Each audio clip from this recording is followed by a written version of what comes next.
tous, bienvenue dans En pleine forme, l'émission qui répond à toutes vos questions santé. Vous avez été très nombreux à nous solliciter sur www.enpleineforme.net et nous avons sélectionné 3 questions pour y répondre avec nos experts aujourd'hui. Tout d'abord, peut-on réaliser une anesthésie générale pour ne pas avoir mal chez le dentiste? Ensuite, comment mieux vivre sa grossesse? Et enfin, tout, vous saurez tout sur les TOC. Sans plus tarder, je vous présente nos experts qui sont le docteur David Gutmann, qui est chirurgien dentiste. Bonjour, Bonjour David. Bonjour. Ensuite, Maria Roy, qui est nouvelle sur le plateau sophrologue. Bonjour Maria, bienvenue. Merci. Et enfin, Philippe Vernois, qui est spécialiste en hypnose et en PNL. Bonjour Philippe. Bonjour Myriam. Comment allez-vous? Très très bien. Nous allons commencer tout de suite avec une question qui fait mal. C'est une question pour le dentiste. Vous êtes très nombreux à avoir peur d'avoir mal chez le dentiste. Et notre docteur va nous dire comment faire pour ne plus avoir mal et surtout si on peut avoir une anesthésie générale. La peur du dentiste. Si on faisait un sondage dans ce studio du nombre de personnes qui ont peur du dentiste, je pense que tout le monde lèverait la main. Je pense que c'est une phobie. Bon, moi, je ne très lèverais pas la répandue. main, mais tout le monde lèverait la main. On ne se rend pas compte au cabinet le nombre de personnes qui ne viennent pas dans un cabinet, qui viennent à reculons uniquement par peur du dentiste. Ou également aussi parce qu'ils ont eu certains mauvais souvenirs avec certains dentistes. Donc c'est un facteur à prendre en compte. La peur du dentiste doit être prise en compte au cabinet dentaire. Alors Julien nous demande, j'ai peur d'avoir mal chez le dentiste, est-ce que je peux faire une anesthésie générale? Alors quels sont les types d'anesthésie que vous pratiquez vous dans votre cabinet? Alors voilà, donc encore une fois, au cabinet dentaire, maintenant, à l'heure actuelle, on ne fait plus mal. Il y a certains soins d'ailleurs qu'on peut réaliser sans anesthésie, que ce soit général ou local. Des petits soins comme des traitements de caries, des caries superficielles, peuvent être traités sans anesthésie. Il n'est pas question pour un chirurgien dentiste de faire mal au patient. Donc il est bien clair pour le patient, il faut que le patient vienne au cabinet en se disant « maintenant je viens sans avoir mal ». Généralement, 3 types d'anesthésie. Pour les petits soins, on a ce qu'on appelle l'anesthésie locale. C'est-à-dire une petite piqûre, Absolument, une injection. voilà une petite piqûre qui ne fait pas mal. Parfois même, on peut mettre un petit produit au niveau de la gencive qui permet de ne pas sentir le point de piqûre. Au bout de quelques minutes, le patient sentira un petit effet d'anesthésie, voilà, un petit effet au niveau de la joue, de la gencive, et le praticien pourra faire le soin sans aucune douleur. Pour les soins un peu plus importants, comme par exemple les dévitalisations, il y a ce qu'on appelle l'anesthésie loco-régionale. C'est pareil, ça se fait avec une piqûre. Une piqûre que l'on fait, à quel niveau? Une piqûre que l'on fait au niveau de la gencive ou au niveau de la joue à l'intérieur. Pareil, même chose, le praticien le fait de façon tranquille. Il peut mettre un petit produit au niveau de la gencive, même chose. Le patient ne ressentira rien. La seule différence, c'est que le patient aura l'impression d'avoir la joue un peu plus engourdie pendant un peu plus longtemps. Mais le soin cabinet sera sans douleur. Il existe certains cas, alors effectivement, pour des soins plus importants ou souvent pour des patients très anxieux qui, justement, ont eu tellement de mauvais souvenirs dans leur enfance. Comme cette personne, voilà, comme en cette l'occurrence. personne-là, que même avec tous les moyens actuels, ne veulent pas d'anesthésie ou ne veulent pas d'anesthésie sous forme de piqûre. Alors, il existe maintenant une anesthésie qu'on appelle le Méopa, qui est une anesthésie. Alors, ce n'est pas une anesthésie générale. C'est un patch que l'on pose, c'est Alors, ça? non du tout. C'est du protoxyde d'azote qui se fait sous forme de masque et le patient est dans un état semi-conscient. Il ne s'agit pas du tout d'une anesthésie générale, mais le patient est dans un pseudo-sommeil. Il réagit évidemment et dans ces cas-là, il ne sentira rien du tout. Alors, dans quel cas vous pouvez faire ce type d'intervention? Alors, ce type d'anesthésie, également, les anesthésies vraiment générales, c'est souvent soit pour les personnes très anxieuses, soit aussi parfois pour l'anesthésie générale pour les enfants. Les enfants en bas âge qui ont du mal, effectivement, ce qui est tout à fait normal, à vouloir se faire soigner. Là, il n'y aura pas de Méopa, il y aura l'anesthésie générale, mais qui doit être faite pas en cabinet, mais en milieu hospitalier. D'accord, très bien. Et est-ce qu'on peut prendre un anxiolytique ou un antalgique avant de venir vous voir? Bien sûr, certains praticiens prescrivent effectivement un anxiolytique avant de venir. Le patient ne vient plus décontracté et la séance se passera mieux et pour le praticien et pour le patient. Un antalgique, évidemment, ce n'est pas l'antalgique qui évitera la douleur pendant la séance, mais ça permettra après la séance d'avoir peu de suite post-opératoire au niveau douleur. D'accord, je vous remercie.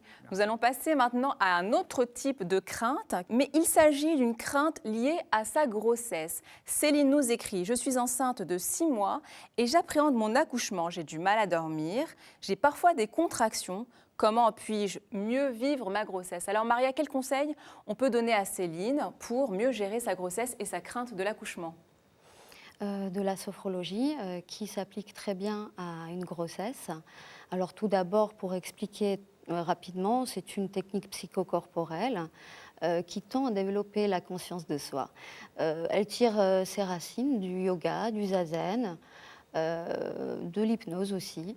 On va utiliser donc 3 moyens en sophrologie qui sont la respiration, la détente musculaire et des suggestions mentales à un niveau de conscience modifié. Donc pour une femme enceinte, la sophrologie va s'appliquer à plusieurs niveaux. Tout d'abord, elle va permettre à la personne de renouer avec son schéma corporel, son schéma génital, et donc va lui permettre à s'accepter, à accepter son corps qui change. Aussi, ça va lui permettre de gérer sa douleur, donc les contractions, notamment par des exercices de respiration. D'accord. Et puis, on va lui apprendre à évacuer son stress, comme ça. Par exemple, un exercice tout simple, on prend une grande inspiration par le nez en gonflant le bas du ventre. On bloque la respiration et on pompe. D'accord, elle va pomper. Et puis on relâche tout. Elle ne fait pas de pompe. Hein. Voilà, on pompe avec les bras et puis on D'accord. relâche tout avec l'expiration. Donc ça va lui permettre, par exemple, de relâcher certaines tensions et puis de se détendre, d'améliorer son sommeil. Un autre niveau aussi, elle va pouvoir renouer avec son enfant, vivre la présence de son enfant en elle, de créer un lien, de faire des échanges avec lui. D'ailleurs, on parle de sophro-bébé puisque le bébé va en même temps... Ça détend le bébé aussi. Pardon ? Ça détend le bébé aussi. Exactement, justement. Voilà, puisque le bébé va bénéficier de la détente en même titre que la maman. Et puis le plus gros travail qui va se faire, c'est vraiment dans la préparation mentale à l'accouchement. Donc là, on va, avec des projections, on va projeter la personne mentalement à vivre pleinement son arrivée à la maternité. Quand vous parlez de projection, c'est-à-dire qu'elle va visualiser son accouchement. Exactement. Et imaginer que ça se passe dans d'excellentes conditions pour éviter d'avoir une crainte le jour J. Voilà, on va comme programmer le cerveau à vivre son accouchement avec force détail, par exemple on va faire des visualisations sur la dilatation du col, sur les muscles du vagin. Elle va vivre pleinement l'arrivée du bébé, donc ça va lui permettre, avec tous ces exercices, de vivre plus sereinement sa grossesse. D'accord, je vous remercie Maria. Est-ce que vous savez ce qu'est un TOC ? Maria, vous le savez ? Voilà. Alors Philippe Vernois va nous définir ça de façon plus précise. Donc bonjour Philippe. Comment pouvons-nous définir un trouble obsessionnel compulsif, un TOC ? Un comportement irrépressible. Quelque chose dont le sujet qui le subit, malheureusement, ne peut s'en empêcher. C'est plus fort que soi. Plus fort que soi, très largement, et puis plusieurs fois. Comme par exemple se laver les mains de manière récurrente, 4-5 fois de suite, mais plusieurs fois par jour. Ou vérifier qu'une porte est bien fermée. Revenir, faire 2 mètres après avoir verrouillé sa porte, revenir et revérifier que tous les verrous sont bien fermés. Et ceci 3, 4, voire jusqu'à 10 fois pour certains sujets. C'est quelque chose de totalement handicapant au quotidien. Complètement. Alors une personne nous écrit « Mon compagnon a des TOC ». Il n'en avait pas lorsque nous nous sommes rencontrés. Ils sont apparus récemment. Est-ce que l'hypnose peut l'aider ? Totalement. Totalement. Je m'en doutais. C'est pour ça qu'on vous pose la question. Mais la question à se poser, c'est pourquoi ils sont apparus récemment après sa rencontre. Tout à fait. Un TOC émerge d'une source de stress. Donc ce qu'on va faire en cabinet, c'est que tout d'abord, on va travailler sur installer de la relaxation. Un petit peu comme un sophro, installer de la relaxation corporelle. On va plutôt utiliser, nous, de l'hypnose, quoique la sophro serait bienvenue. Et derrière, on va reprogrammer le sujet en lui faisant un travail sur 2 axes. Le premier, c'est un petit peu comme une désensibilisation, où on va lui faire réimaginer la scène de manière récurrente, plusieurs fois, rejouer la scène où il verrouille sa porte, par exemple, et chaque fois un petit peu moins. Par la suite, on va travailler sur l'estime qu'il a de lui-même, parce que Quand on a une mauvaise estime de soi, on a des tocs. ça a tendance à avoir des sortir, tocs oui. Ça a tendance à contribuer à l'installation de TOC. Souvent, ils ont subi des situations stressantes, angoissantes, et ne se sentent pas la capacité, la force de dépasser cette situation. Donc, travailler sur la confiance en soi va aider à déshabituer du TOC. Et on va désensibiliser. Et on va prescrire des tâches à la personne. C'est-à-dire qu'elle n'aura le droit de faire cette action, par exemple, comme verrouiller sa porte, ou si elle se lave les mains, de ne le faire que 2 fois ou 3 fois. Si elle faisait 10 fois la vérification du verrouillage de sa porte, on va lui prescrire de ne le faire que 5 fois. D'accord. Et ancrer en lui des capacités de confiance en lui, des ressources qui vont lui permettre de résister à la pulsion. Et petit à petit, il va gagner. Alors, ce n'est pas un travail, le travail sur les TOC qui se fera en une séance, hein, ça c'est clair. Il nous faudra 5, peut-être 6 séances pour bien travailler, bien désancrer, surtout s'il est installé. Bon, dans ce cas-là, il n'est pas installé depuis très longtemps, il semblerait, ça ira beaucoup plus vite.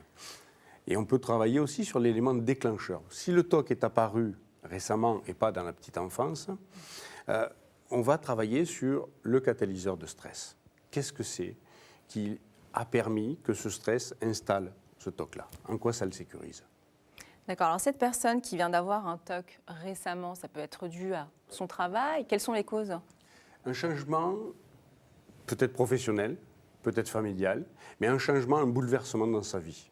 Et une fois identifié, on aidera à reconstruire autour. Donc, vous l'aiderez à l'identifier et à traiter tout ça. Oui. Je vous remercie pour toutes ces informations. Merci à tous d'avoir répondu présent à notre invitation. J'étais ravie de faire cette émission avec vous. J'ai été ravie de vous accueillir dans votre émission.